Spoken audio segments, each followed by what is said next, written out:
Absolutely beautiful. Like I tell a lot of my customers, you know, the beauty in prospecting is not necessarily always the gold mining. It's where you go and the people you meet and the areas that you're into. It's just amazing.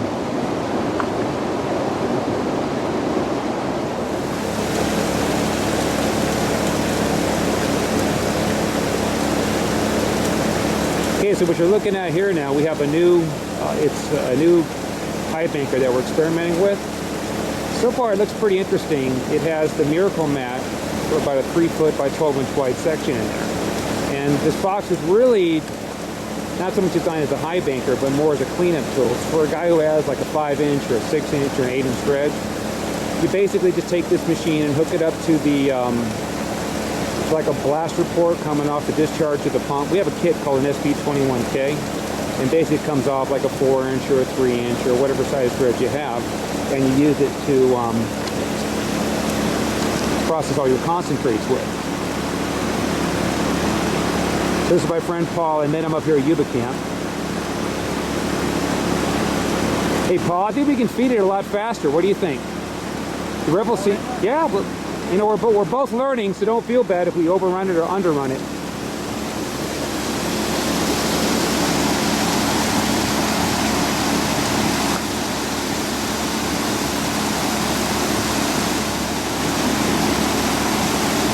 Now, one thing I noticed on this machine that I liked is I came up here in my camper, and you know, you do have some limited space and storage issues. The machine does fold totally flat, which I did like. Now you notice it's basically on the same frame that we use for our small like A52 sluice boxes. I think it's pretty much a stock system, maybe with a couple adapter brackets. But this gives you an opportunity to see the Miracle mat work. Hey Paul, let's let it run clean for a minute. Okay. I want to see what happens if we flatten the box out. I want to see what the ripples look like first. Hey Paul, do me a favor, slow the water down, close that ball valve right there off a little bit, slow it down. A little more. Interesting.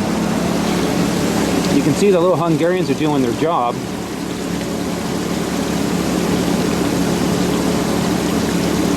And remember, this box is supposed to run pretty clean.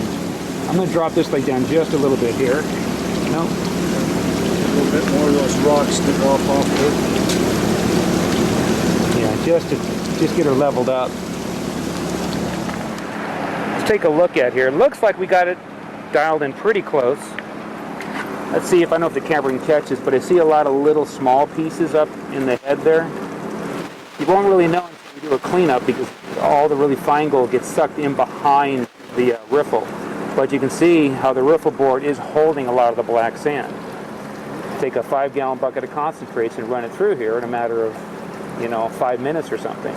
So it eliminates all that panning time. So this thing is going to basically take it and cut our cleanup time to, you know, from maybe a half hour, 45 minutes down to about 5 minutes or so. So we're just going to let it run for a minute or two more just to allow the blonde sand to wash out of the riffles. Well, you got a pretty decent little spot here, it looks like.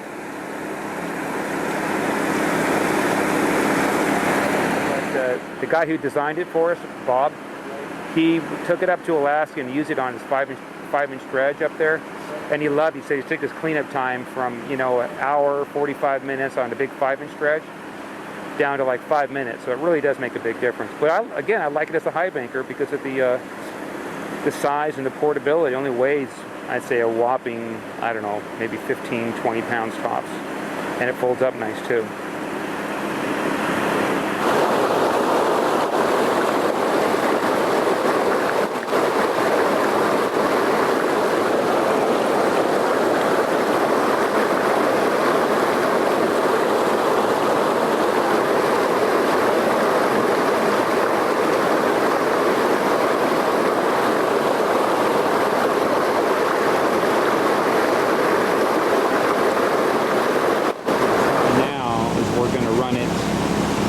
Just unclassified material, see how it handles it.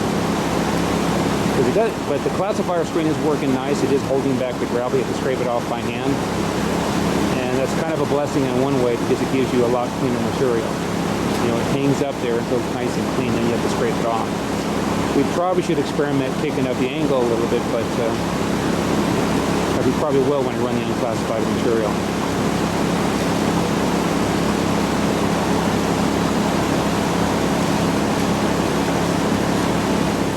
Alright.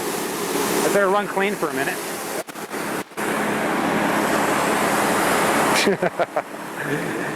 Looks like it's working good.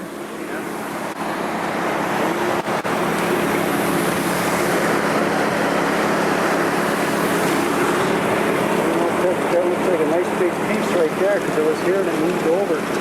Yeah. So it could be either pyrite or gold. The way it's dancing, I think it's gold. Because it's staying right there. See, they leave it.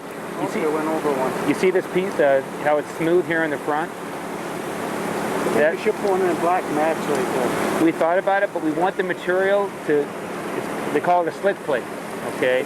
Spread out. And what it does, it allows the material to slow down, allows it to zone out without turbulence. That when it hits the ripples, it can you do a little better collection.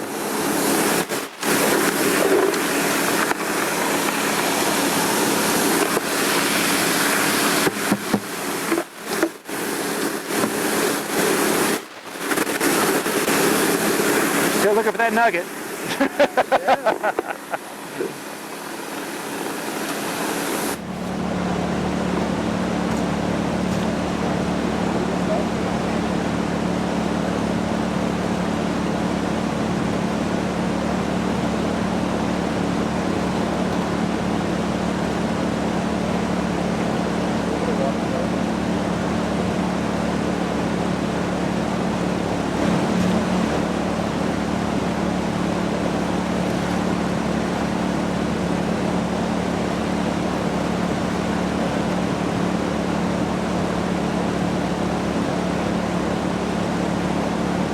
Yeah.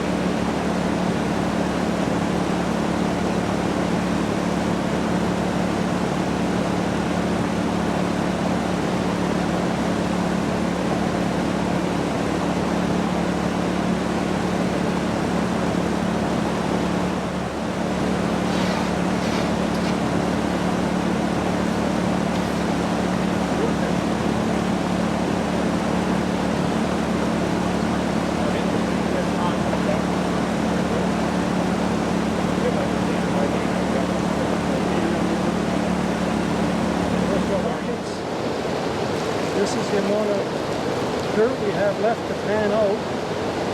Usually after 4 buckets, you'll have a full bucket for a full pan to pan out.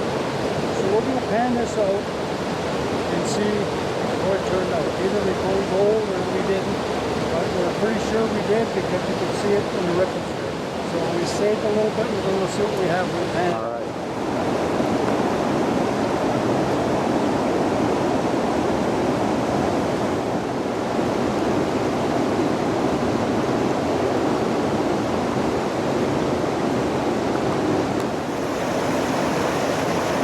You'll probably find more fine gold. Holy shit! Let me, right on, dude.